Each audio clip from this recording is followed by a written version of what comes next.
CII, we have Rajiv Ranjan Mishra. He's the co-chairman, CII Climate Change Council. We also have Arvind Bali, CEO Telecom Sector Skill Council, and NK Singh, chairman for 15th Finance Commission. I'm going to begin with you, NK Singh.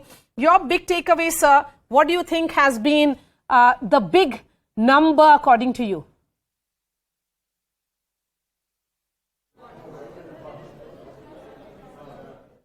Sir, you have to unmute yourself.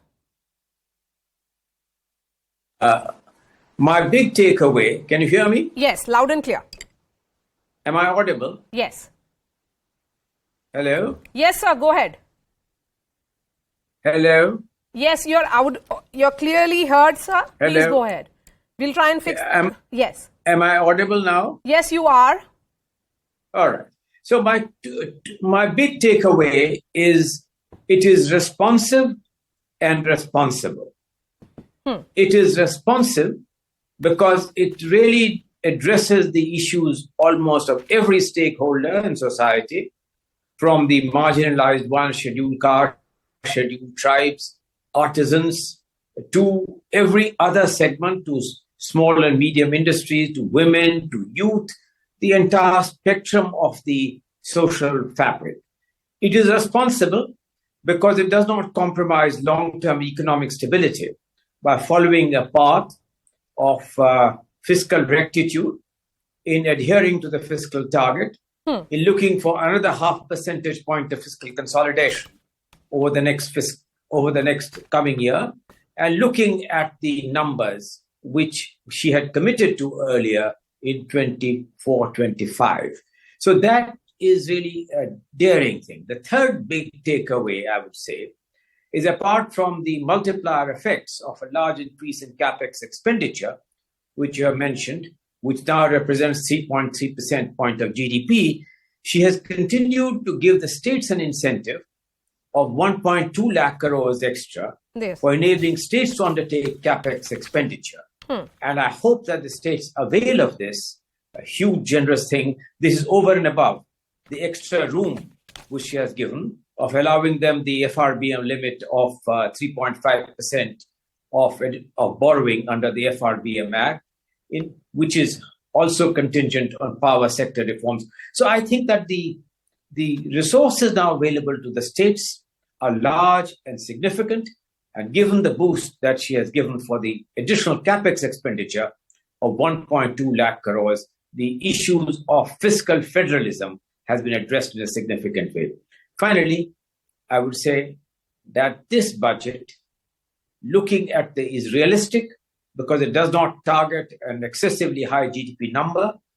I wish that the revenue buoyancy was more than one, which has been assumed in the budget, because if that happens, and if some of the other reform agenda on the taxation side can be done, then the borrowing, which is currently contemplated, can come down, which will create additional space for private investment Mr. Singh, to really become an Mr. even Singh, higher growth multiplier. So I would say overall in these terms, it is a decisive budget. As I said, it is certainly responsible, and it certainly represents the interest of multiple stakeholders. And the last but not the least, the recalibration on the tax rates. I, for one, have always believed that the tax slabs were too many. She has reduced the tax slab by one slab. I'm sure this is an intermediate step for further rationalization as we go ahead. And in the process, has given tax relief to every segment of the taxpayers. And hopefully, it will also lead to tax widening, much better tax compliance, and with better symmetry, with data available through the GST and through other mechanisms like the Aadhaar and so on. Both direct and indirect taxes can improve the overall tax buoyancy of the Indian economy. Okay, I'm going to come back to you. Let me take a quick word from Mr. Rajiv Ranjan Mishra as well. Mr. Mishra, the budget has allocated 94,915 crore as expenditure in power sector. The question then is this enough? And particularly when the finance minister has been highlighting about the green power, green growth.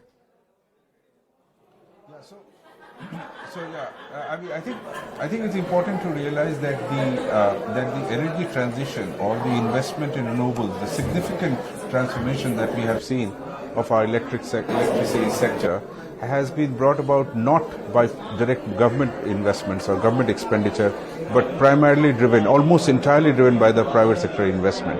So the role of the government there is really target setting, of signaling, and of carrying on the reforms. And that is what I believe the finance minister has done. I mean, she included green growth as one of the 7 key targets in the business, which is important. There are some outlays, for the evacuation of clean energy from Ladakh, for the battery energy storage system, 400 megawatt hours, and so on. But as I said, the purpose of that is really signaling. And the market forces in the clean energy space have ensured that India has become one of the leaders in clean energy investment, and it's gratifying to see that the finance minister has carried on in that. One of the other important steps that she has taken, and that has not been commented on much, is the increase or the potential increase in the state fiscal deficit to 3.5% of the GSDP.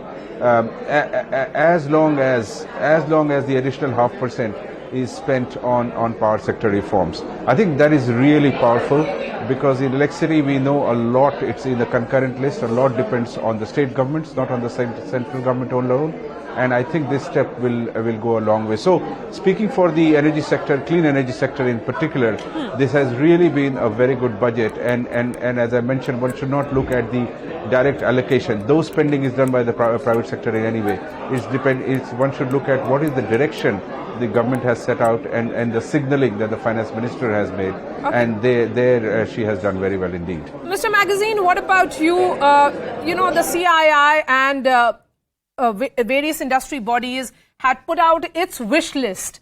Does this budget, which will be clearly a budget of 18 months, fulfill your expectations? Well, I must say the finance minister has touched.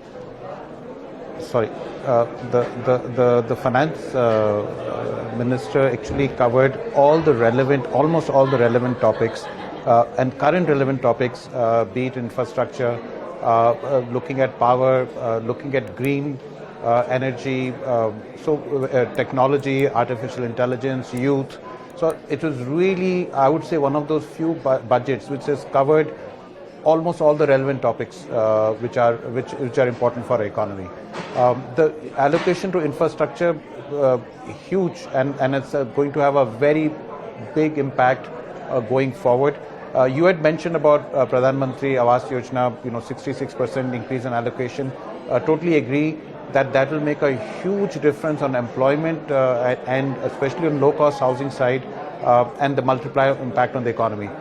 What was a bit disappointing was that in the housing sector, whilst the Pradhan Mantri Awas Yojana will be a big boost to construction and economy and employment, but in urban areas, especially in the affordable housing sector, nothing really came out of this budget. There was a whole list of giving certain incentives so that there will be more sales of affordable housing.